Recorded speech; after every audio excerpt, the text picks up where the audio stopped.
Hello, my fellow comic book collectors. It's Alan, the Comic Collector Geek, and this is sort of a review of last year's top 10 want books for me. My top 10 books that I was really trying to get throughout the year. And how did I do? Well, I had 10 books, I got 9 of them. So there was one that was harder than the other ones to find. It was actually impossible to find. I never saw it even offered for sale. So, and it was a modern book. So the modern one that I couldn't find was Zombie Tramp number 3. And next week I will be doing my new want list, and I'm going to keep that book on the new want list. It's going to come to me someday. So I figure if I just keep on putting it on my want list, eventually I'll get that book. But I'm going to show you the 9 that actually I did manage to find. And the first one that I managed to find is Sad Sack number 1. Now this is actually the first appearance of Little Dot in comics. And it's also an infinity cover. You can see how it's repeated and over again on those sad sacks that are dropping on the ground. So it's just a really cool one. George Baker is the artist and creator of Sad Sack. Just a cool comic. So one that I was very excited to get. I won it at auction on Heritage. Another thing that I was trying to do last year, and this was kind of a big goal, was to finish my Wonder Woman collection. Get the complete run of all the Wonder Woman from 1 all the way up to 329. And I only had a few issues left last year to get, and those were the ones that were on my want list. So I had 4 of them that were left, and one of them was number 19. So this is Wonder Woman 19, very cool Golden Age book. Then we had Wonder Woman 18, nice presenting copy of this. And then we had Wonder Woman 14. Just a really cool. This one was the last one that I actually got of the 4, and the guy, like, he just wouldn't negotiate. His pricing was really high, and it was the last book, so I kind of overpaid for it. But I was happy to get it. So Wonder Woman 14, and actually this one I got a really great price on. A high grade. This is a Wonder Woman 20 in 7.0. I thought it was just, and the guy actually was really willing to negotiate, so I got a good price on this one. Much better price than the 14. But it's also the first appearance of Captain Redbeard. There he is on the cover.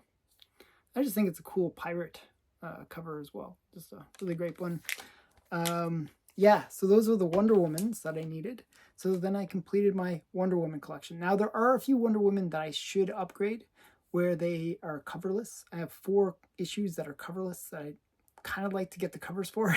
So those are ones that I'm debating about going after. So the next one is Wolf Gal. And my friend Joe from Black Box Silver and Bronze would always tease me. He had 2 copies of this. I was like, hey, I'll trade. I was like willing to trade so many different books, and I just couldn't tempt him to give up one of his copies. So I managed to finally get this in my collection. I was quite happy about it. Wolf Gal number 1.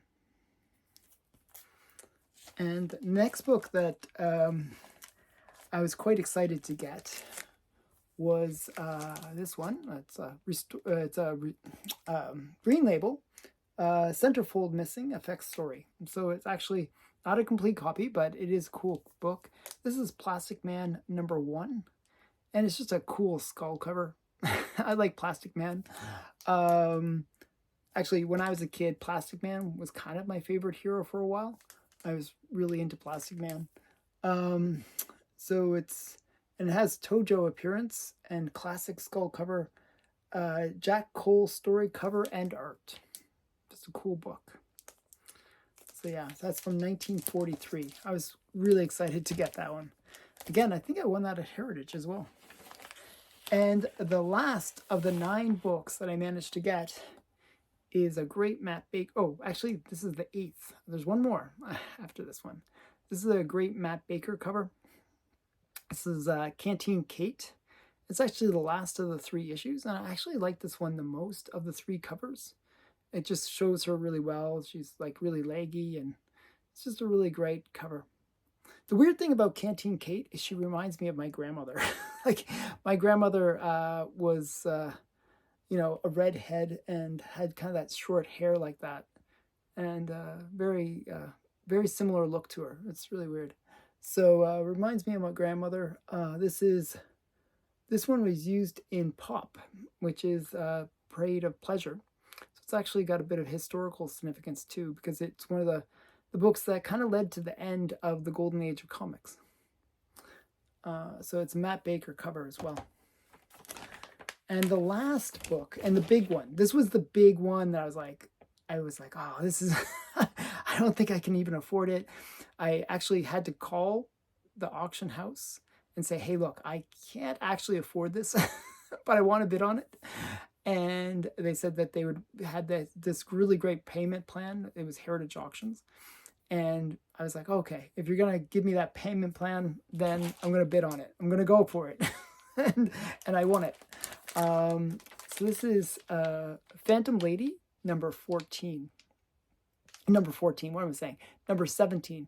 Yeah, it's the first really big book from Seduction and Innocent that I got. So this is, like, I would say the biggest, most expensive book for the Seduction and Innocent, and it's a classic Matt Baker Good Girl art cover. It's probably his most famous Good Girl art cover.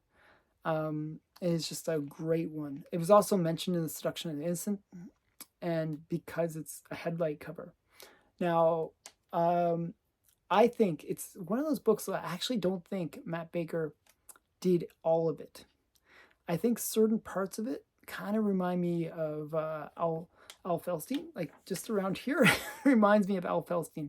If you look at Matt Baker's girls, they're not as busty as Al Felstein's were. The hair, though, is definitely Matt Baker. That is definitely Matt Baker. But I just feel like certain features are more like Al Felstein. So a lot of the time in the Golden Age, they would kind of help each other with their artwork. And I have a feeling that this was the case. But this one is attributed completely to Matt Baker. But it is just a great cover. I just love it. Super excited to get this one. And it was the big Grail book that I was chasing after last year. Now, next week, I'm going to actually tell you what I'm going to be chasing after for this year. And I'm going a little bit harder this year. I'm going to go for bigger books. So it should be an interesting year. So that will be next week, and I'll show you which ones I'm going after. But I hope you enjoyed this kind of a recap of 2023. I'm still looking for that Zombie Tramp. If you see a Zombie Tramp first series number 3, I'm looking for it, and it's been eluding me. So again, thanks for watching. I hope you enjoyed this video. Please remember to like, comment, and subscribe. And tomorrow's video is going to be the hottest Golden Age, so stay tuned for that. Bye for now.